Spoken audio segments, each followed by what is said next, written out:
이직은 화살을 쏘는 것과 같습니다. 아무리 화살, 즉 지원서가 좋다 하더라도 관역, 즉 기업을 잘못 겨누면 소용이 없습니다. 오늘 이 시간을 통해서 여러분이 커리어 브랜드를 가장 비싸게 사줄 기업을 찾는 지도를 그려보겠습니다. 여러분, 솔직히 이직할 때 마음속에 떠올리는 좋은 회사는 정해져 있죠. 누구나 아는 대기업 혹은 요즘 핫하다는 유니콘 스타트업. 하지만 제가 수많은 성공 사례를 코칭하면서 깨달은 사실이 있습니다. 모두에게 좋은 회사는 나에게 가장 좋은 회사가 아닐 가능성이 높습니다. 왜냐하면 그런 곳은 이미 경쟁자가 너무 많아서 나의 커리어 브랜드가 묻힐 확률이 높기 때문입니다. 우리의 이직 전략은 다릅니다. 우리는 나의 강점 브랜드를 가장 필요로 하고 가장 높은 가치로 인정해 줄 수 있는 곳, 즉 나만의 커스터마이징 기업을 찾아야 합니다. 이직 타겟 분석의 핵심, 경쟁자가 적고 나의 강점이 유일한 해결책이 되는 틈새 시장을 찾아 들어가는 것입니다. 막연하게 수백 개의 회사를 보는 대신에 다음 세 가지 필터를 통해 타겟을 좁혀나가야 합니다. 첫 번째 필터, 산업입니다. 질문을 해봅니다. 내가 가진 경력과 강점이 가장 뜨겁게 성장할 수 있는 산업, 또는 현재 변화가 필요한 산업 중에서 어디에서 가장 시너지를 낼 수 있는가? 예를 들어보면 여러분이 전통 제조업의 품질 관리 전문가라고 할 경우 지금 산업은 안정적이지만 성장이 느린 편이죠. 하지만 여러분의 꼼꼼함과 공정 안정화 능력은 급변하는 이커머스나 신선식품 배송 분야에서 굉장히 높은 가치를 가집니다. 왜냐하면 그곳은 속도 때문에 품질 관리가 가장 큰 문제점이기 때문이죠. 같은 QC 경력이더라도 성장 산업의 치명적 문제를 해결해주는 전문가로 커리어 브랜드를 전환하는 것이 필터 1의 핵심입니다. 필터 2, 기업 유형. 질문해봅니다. 이직 목표를 달성할 수 있는 기업 문화와 규모는 무엇인가에 대한 질문을 해보는 것입니다.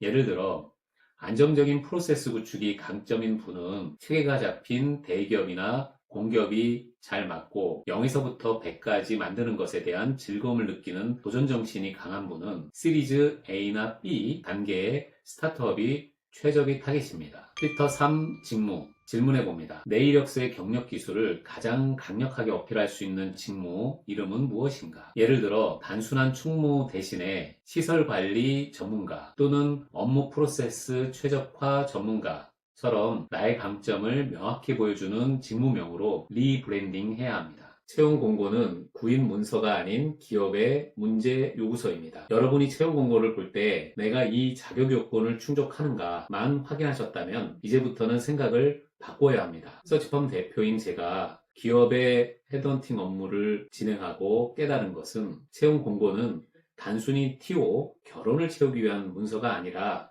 우리 회사가 지금 가장 절실하게 해결하고 싶은 문제 탑3를 담고 있는 요구서라는 부분입니다. 전략적인 탐색은 채용 공고의 표면적인 문장 뒤에 숨어있는 기업의 숨겨진 니즈를 읽어내는 것입니다. 숨겨진 갭을 파악하는 3단계 분석법을 말씀드리겠습니다. 우리가 타겟 기업의 진짜 속마음을 알기 위해서는 다음 세 가지의 정보 파괴 기술을 사용해야 합니다. 첫 번째 단계는 주요 업무에서 핵심 문제를 찾는 것입니다. 주요 업무는 기업이 새로운 사람이 어떤 일을 해주기를 바라는지를 나열한 것입니다. 이 항목에서 반복되는 키워드를 찾아보시기 바랍니다. 이 키워드가 바로 그 팀의 가장 큰 숙제입니다. 핵심이 되는 세 가지 질문을 말씀드리겠습니다. 해당 팀의 업무에 신규라는 표현을 직무기술서에 많이 썼다고 하면 이 키워드가 많다면 이 팀은 도전 정신과 사업 개발 능력을 원한다라고 말할 수 있습니다. 만일에 운영이나 관리라는 키워드가 많으면 이 팀은 안정성과 리스트 관리에 집중해야 한다는 의미입니다. 또 만일에 효율화나 자동화를 많이 표현했다면 이 팀은 문제 해결을 위한 시스템 구축 능력을 원한다라고 해석할 수 있습니다. 두 번째 단계는 우대사항에서 팀의 약점을 찾는 것입니다.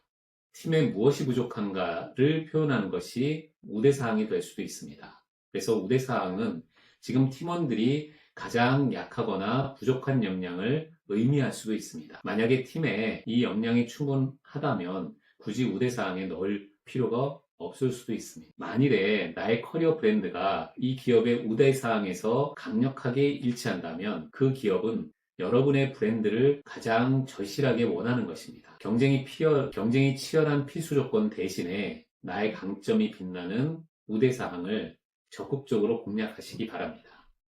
3단계는 공고 게시의 시점과 빈도를 분석하는 것입니다. 공고의 게시 형태는 그 기업의 현재 상황과 인재운영 철학을 보여줍니다. 공고를 언제 어떻게 올리는지를 분석해서 기업의 속마음을 읽어내야 합니다. 예를 들어 수시로 빈번하게 올라오는 공고가 있고 기한이 명확한 공고가 있을 수 있습니다. 수시로 빈번하게 올라오는 공고는 기한 없이 상시 채용하거나 1개월이나 2개월마다 꾸준히 다시 올라오는 경우를 말하죠. 기한이 명확한 공고는 서류 마감일이 3주 또는 1개월 등으로 명확히 정해진 경우를 말하죠. 수시 또는 빈번하게 올라오는 공고는 어떻게 보면 성장을 하는 회사의 현재 상황을 이야기하는 것일 수도 있습니다. 즉, 폭발적인 성장 때문에 인력 충원이 공급을 따라가지 못하는 경우이죠. 예를 들어서 IT 또는 스타트업의 기업이 핵심 직무인 개발이나 영업 직군을 꾸준히 뽑는다라고 하면 폭발적인 성장 때문에